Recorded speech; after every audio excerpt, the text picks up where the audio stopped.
வணக்கம். இது செய்தி மலரின் நேர்காணல் நிகழ்ச்சி. இன்றைய நிகழ்ச்சியில் கலந்து கொண்டு தன்னுடைய கருத்துக்களை தெரிவிப்பதற்காக காணொளி மூலம் நம்முடன் இணைந்திருப்பவர் இந்தியாவின் மூத்த பத்திரிகையாளர் டெல்லி ராஜகோபால் அவர்கள். சார் வணக்கம். நமஸ்காரம் கார்த்திக். நமஸ்காரம். வணக்கம் சார். சார், இன்றைக்கு தமிழக அமைச்சரவை பதவியேற்றதுக்கு 23 அமைச்சர்கள் புதிதாக பதவியேற்றிருக்காங்க.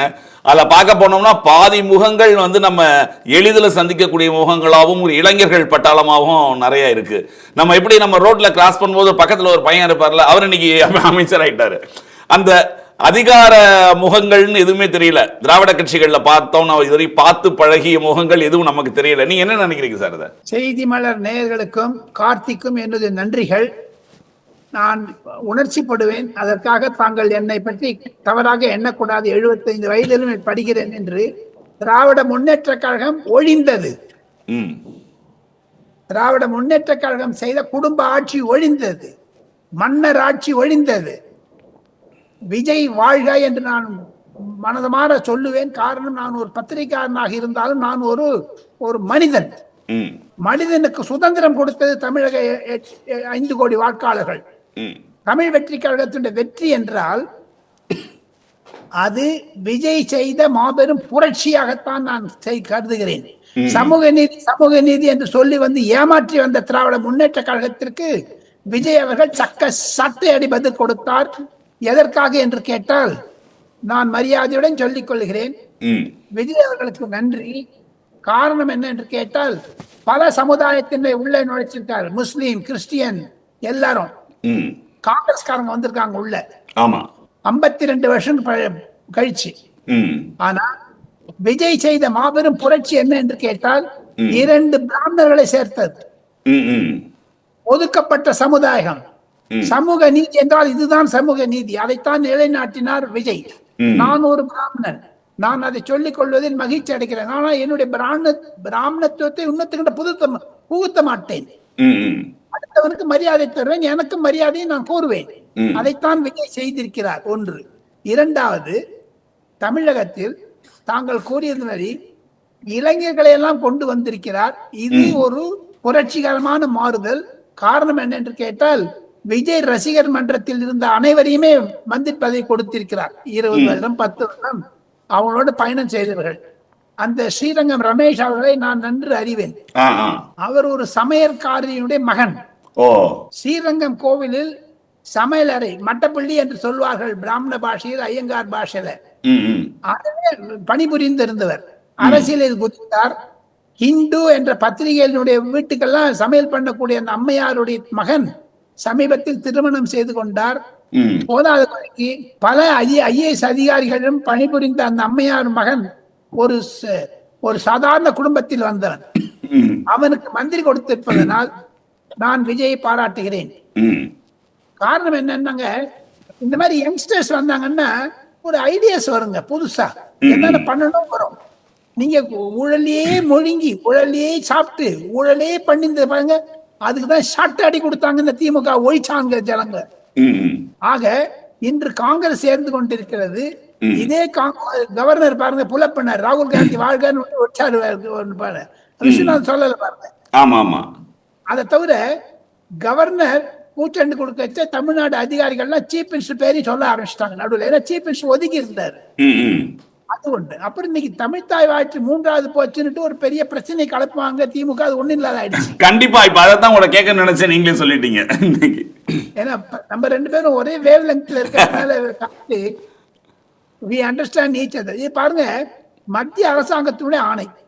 தமிழகம் இந்தியாவில் தானே இருக்கிறது. வெள்ளை ஒண்ணும் இல்லையே, ஸ்ரீலங்காலயோ பாகிஸ்தான்லயும் இல்லையே.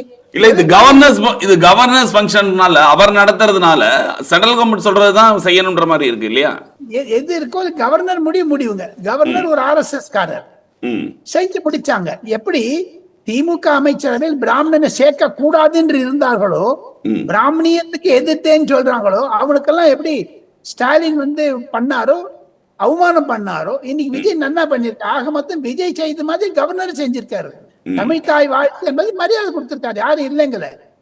இந்தியா உள்ளதானே இருக்கிற தமிழ்நாடு, இந்தியாவுக்கு வெளியில இல்லையே. ஆக மொத்தம் வந்தே மாதரம் என்பது ஒரு வட இந்தியாவின் பங்கிம் சந்திர சாட்டர்ஜி என்று சொல்லக்கூடிய மேற்கு வங்காளத்தினுடைய 150 வருடத்திற்கு முன்னர் இந்த பாட்டை சுதந்திர தாகம் என்று பாடினார். அதைத்தான் மகாகவி பாரதியார் தமிழில் மொழிபெயர்த்தார். அப்பொழுது நான் 100 வருடத்திற்கு முன்னதாக. அதை பாடுவதில் தவறு என்ன? ஒன்று. இரண்டாவது, ஜனகணமன தேசிய கீதம். இன்று இதே கம்யூனிஸ்ட்காரர்களை நிற்க வச்சார் பாருங்க அந்த பாடும்பொழுது. திருமாவளவனும் நின்னாரு, வீரபாண்டியனும் நின்னாரு, சண்முகம் நிக்கிறாரு. வாக் அவுட் பண்றதானே தைரியம் இருக்குதா? வாக் அவுட் பண்றதுக்கு உங்களுக்கு மீசைக்கும் ஆசை, கூழுக்கும் ஆசை. மந்திரி பதவி வேணும். ஆனா இப்ப தாவேகா வந்து பதவி ஏற்கும் போது அவங்க தமிழ பாட்டினம் வரம் வன்னி அரசெல்லாம் ஏத்துக்க மாட்டாங்களா? ஆதவர்ஜனா பதில் சொன்னா இப்ப என்ன பதில் சொல்ல போறாரு? நீ வந்து வெறும் தமிழ் தாய் வாழ்த்து கவர்னர் சொல்ல நான் பதவி பிரமாணம் செய்து வைக்க மாட்டேன்னு சொன்னா என்ன பண்ணுவீங்க? கோர்ட்டுக்கு போவீங்களா? இல்ல இப்ப இது ஒரு முக்கியமான ஒரு பிரச்சனையான விஷயம் கிடையாது இல்லையா? அது இவங்க பிரச்சனை ஆக்குறாங்களே. காரணம் என்ன இருந்தால் விஜய்க்கு ஒரு கெட்ட பேர் வாங்கி தரணும்னு காங்கிரஸ் வந்திருக்கு. நீ எழுதி வச்சுங்க கார்த்திக், இன்னைக்கான இந்த வீடியோ நீங்க திருப்பி போட்டு பார்க்க வேண்டும். காவிரி பிரச்சனை, மேகதாது பிரச்சனை ஏதாவது வந்தா இந்த காங்கிரஸ்காரன் 2 பேரும் ரிசைன் பண்ணிட்டு போடுவாங்க. அதை தவிர நான் ஒரு பெரிய ஒரு சூழ்ச்சியை எதிர்பார்க்கிறேன். இது திராவிட முன்னேற்ற கழகத்தினுடைய கிளை அரசாங்கமா என்று. காரணம் என்று கேட்டால், நம்ம சீமான் அவர்கள் சொல்லியிருக்க மாதிரி இன்று சீமான் பேட்டியை நான் பார்த்தேன். திமுகவினுடைய ஓட்டுல வாங்கிட்டு தூய சக்தி தீய சக்தின்னு வாங்கிட்டு அவங்களுக்கு மந்திரி பதவியை கொடுத்துட்டீங்கன்னா காங்கிரஸ் செய்தது மாபெரும் துரோகம் தமிழர்களுக்கு. எப்படிங்க நீங்க ஒரு பொண்டாட்டியோட கல்யாணம் பண்ணிட்டீங்க, இன்னொரு பொண்டாட்டி மேல எப்படிங்க கை வைக்க முடியும்? சட்டத்துக்கு நாணயம் இல்ல, அது சட்டவிரோதமோ என்ன, இட் இஸ் நாட் டீசென்டா இல்லை. அதை தவிர இந்த தாவேக அரசுக்கு மு.க. ஸ்டாலின் கையில ரிமோட் கண்ட்ரோல் இருக்குதா? எதற்காக இதெல்லாம் பண்றாரு? ஒண்ணு. இதுல ஒருவேளை விடுதலை சிறுத்தை கட்சிகளும் கம்யூனிஸ்ட் தான் வரமாட்டேன்ட்டாங்க. விடுதலை சிறுத்தை IUML 2 பேரும் சேர்ந்தாங்கன்னு வச்சுங்க, இது வந்து தாவேக திமுக கட்சி மாதிரி தான் இருக்கும். கடந்த 5 ஆண்டுகளாகவே மு.க. ஸ்டாலின் அரசில் அதிமுக காரர்கள் நிறைய பேர் இருந்தாங்க. அது ஒரு கூட்டணி அரசாங்கமா தான் நடந்தது. ஆமா, ஒரு 12 அமைச்சர்கள் வந்து அதிமுக இருந்து வந்தவங்க தானே திமுக அரசாங்கத்துல. ஆமா, இப்ப பாருங்க, இதுல விஜய் அரசாங்கத்தை 8 பேர் திமுக இருந்து வந்தவங்க தமிழ் வெற்றி கழகத்தில் இருந்தாங்க. தவிர 2 காங்கிரஸ்காரங்க, 2 விடுதலை சிறுத்தை கட்சி, ஒரு IUML வந்ததுன்னா என்ன ஆகும்? அதை தவிர இன்னொன்னு சொல்றேன், இன்னும் 1 மாசத்துக்குள்ள CV சண்முகம், SV வேணுமணி சேர்ந்தாங்கன்னு வச்சுங்க, இந்த காங்கிரஸ்கார ரிசைன்மெண்ட்டுக்கு போட்டியை பழக்கத்துக்கு கிளம்பிடுவாங்க, ராஜினாமா பண்ணுவாங்க. இல்ல அப்படி ஒரு வாய்ப்பு இருக்கா? திருப்பி அவங்க சேர்றதுக்கான வாய்ப்புகள் இருக்கா? இருக்கு. அப்பதான் நிலையான ஆட்சி வரும். இல்லாம இந்த அரசாங்கத்தை திமுக கழுத்து விட்டுருவாங்க. ஒரு விதத்துல இல்ல அதிமுக அந்த ஒரு சென்ட் அவங்க மட்டும் பிரிஞ்சு வந்தாலுமே அவங்க மேல குற்றச்சாட்டு சொல்லி இருக்கிறதுனால அது ஒரு சரியான முயற்சியா இருக்குமா அவங்க சேர்றது? முயற்சியோ இல்லையோ, தன்னுடைய அரசாங்கத்துக்கு விஸ்வநாத் பிரதாப் சிங் எப்படி பாஜகவையும் கம்யூனிஸ்ட் வச்சு 1989 பண்ணாரோ அதே மாதிரி விஜய்க்கு பண்ணோம்னு நினைக்கிறாரு. காங்கிரஸையும் அதிமுகவையும் எல்லாத்தையும் ஒன்னா வச்சுன்னு ஒரு சர்வ கட்சி அமைச்சரவை மாதிரி பண்ணிருக்காரு விஜய். அது வாழ்த்துக்கள். இருந்தாலும் இந்த அதிமுக இருந்து வந்தாங்கன்னா டிஸ்குவாலிஃபை ஆயிடுவாங்க. 25 இடத்துக்கு பொது தேர்தல் வரும். அதை வந்து நீங்க ராஜினாமா பண்ணிட்டு தேர்தல் போலாமே. நீங்க ராஜினாமா பண்ணிட்டு you can contest in business simple. அப்புறம் நீ ஒரு 2 மாசம் கழிச்சு மந்திரி சபையில சேர்ந்து 5 வருஷம் இருக்குங்களா உங்களுக்கு? இன்னில இருந்து அடுத்து 5 வருஷம். CV சண்முகத்துக்கு ஏன் அவ்வளவு ஆசை டக்குன்னு? அதை தவிர இன்னொரு ஒரு ரகசியத்தை சொல்றேன். இப்ப பாருங்க, ராஜ்யசபால 5 MP இருக்காங்க அதிமுகக்கு. இன்னும் போக போக 2031 மட்டும் அதிமுகவுக்கு ராஜ்யசபால இடம் இல்லாத போயிடுங்க. ஆமா, ஆளே இல்லையே. ஆமா, ஆளே இல்லை. இப்ப வந்து CV சண்முகம் எடப்பாடி பழனிசாமியினுடைய அனுமதி இல்லாம ராஜினாமா பண்ணிட்டு நான் டெல்லியில கேள்விப்படுறேன். CP ராதாகிருஷ்ணன் அதை அக்செப்ட் பண்ணிட்டார். என்ன வந்து ராஜினாமா கொடுத்தா நீங்க அக்செப்ட் பண்ணி தான் ஆகணும், வேற வழி கிடையாது. ஆனா அதிமுக வந்து இப்ப அங்க அன்ரெகனைஸ் பார்ட்டியா போயிடுச்சு. ஏன்னா 5 பேர் இருந்தாதான் உனக்கு ரெகனைஸ் பண்ணுவாங்க. அது ஒரு ரூல் இருக்கு. 4 பேர் ஆயிட்டாங்க.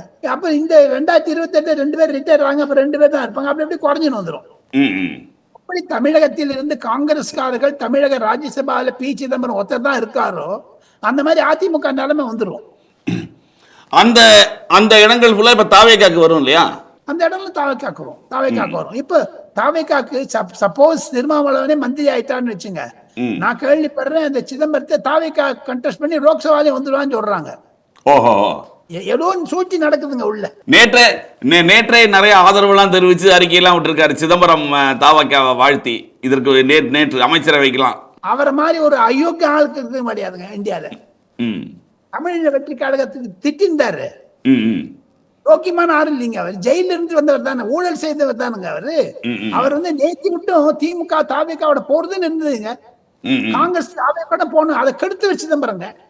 இல்லாட்டி அறுதி பெரும்பான்மை வந்திருக்கான வாய்ப்பு இருந்திருக்கும் இல்லையா? காங்கிரஸ் முன்னாடி தேர்தலுக்கு முன்னால கொடுத்தது சிதம்பரம், அதை உருவாக்கி கொடுத்து சிதம்பரம் தானே திமுக காங்கிரஸ் போனதுனால. அதனால தான் நான் சொல்றேன் சிதம்பரத்தினுடைய ஒரு ஒரு இப்ப என்னது பாராட்டுறாரு ராஜ்யசபா போகணும் 85 வயசுலயும். ஆமா, என்னங்க இந்த பதவி ஆசை? நீங்க சாக்கடை மட்டுமா கட்டட பாறை மட்டுமா நீங்க இருப்பீங்க பதவியில? என்னங்க இது இளைஞர்? அதுதான் நீங்க கரெக்டா சொன்னீங்க ஆரம்பிச்சு, இளைஞருக்கு நிறைய பதவி கொடுத்துட்டாரு விஜய்னுட்டு. இதனால்தான் ஒரு சமூக புரட்சி தமிழகத்தில் வந்திருக்கிறது. வயசானவங்களுக்கு எல்லாம் வெளில, இன்க்ளூடிங் மீ நான் சொல்றேன், ஒரு 60-70 வயசு வெளில வந்துடுறாங்க. எதுக்கு why should you sing out to the power?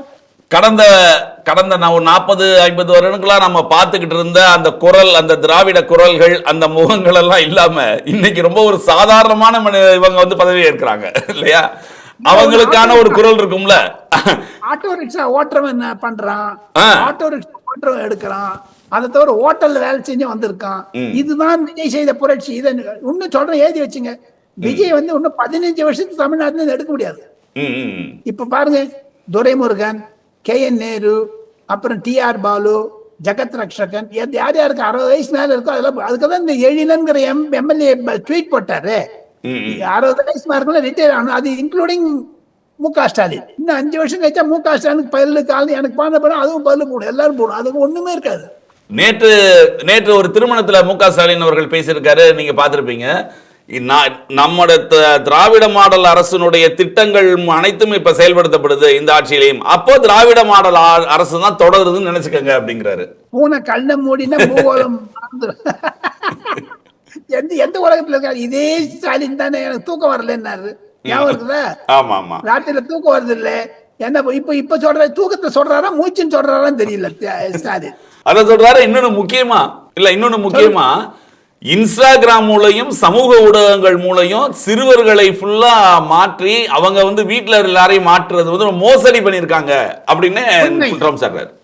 முக ஸ்டாலின் சொல்லுவது உண்மை, நான் ஒத்துக்கொள்கிறேன். ஆனால் அவருடைய மருமகன் செய்த PEN நிறுவனம், பெண் நிறுவனம் என்ன பண்ணிட்டு வாழைப்பத்தை தோல் வச்சிருந்தாங்களா? நீங்களும் ஐடி வச்சிருந்தாங்க, வார் ரூம் வச்சிருந்தாங்க, எல்லாருமே வச்சிருந்தாங்களே. அவங்களும் TR பாலனுடைய பையன் TRB ராஜா வந்து 200 கோடியில வார் ரூம் வச்சிருந்தாங்க, தெரியுமா உங்களுக்கு? நார்த் இந்தியாவில் இருக்கக்கூடிய பத்திரிக்காரங்க தமிழ்நாட்டுக்கு தொலை தினத்தந்தி, புதிய தலைமுறை, நியூஸ் 18 எல்லாம் வராங்க பாருங்க. மாசத்துக்கு சம்பளம் போயிட்டே இருந்தது, ஜிக்கு ஜிக் ஜிக்கி ஜிக் ஜிக்கி ஜிக்குன்னு. அதெல்லாம் என்ன பண்ணுவாங்க? ஸோ ஆக மொத்தம் என்னை பொறுத்த மட்டும் கார்த்திக், முக ஸ்டாலின் எந்த உலகத்தில் இருக்கிறார்? பூலோகத்தில் இருக்காரா இல்ல வந்து கற்பனை உலகத்தில் இருக்கிறாரா தெரியல.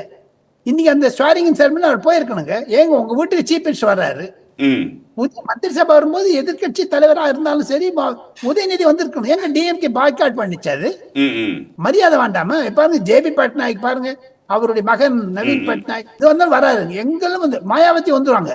மாயாவதிக்கு இருக்கக்கூடிய அரசியல் ஒரு நியாயம் ஞானம் ஏன் முக ஸ்டாலினுக்கு இல்ல?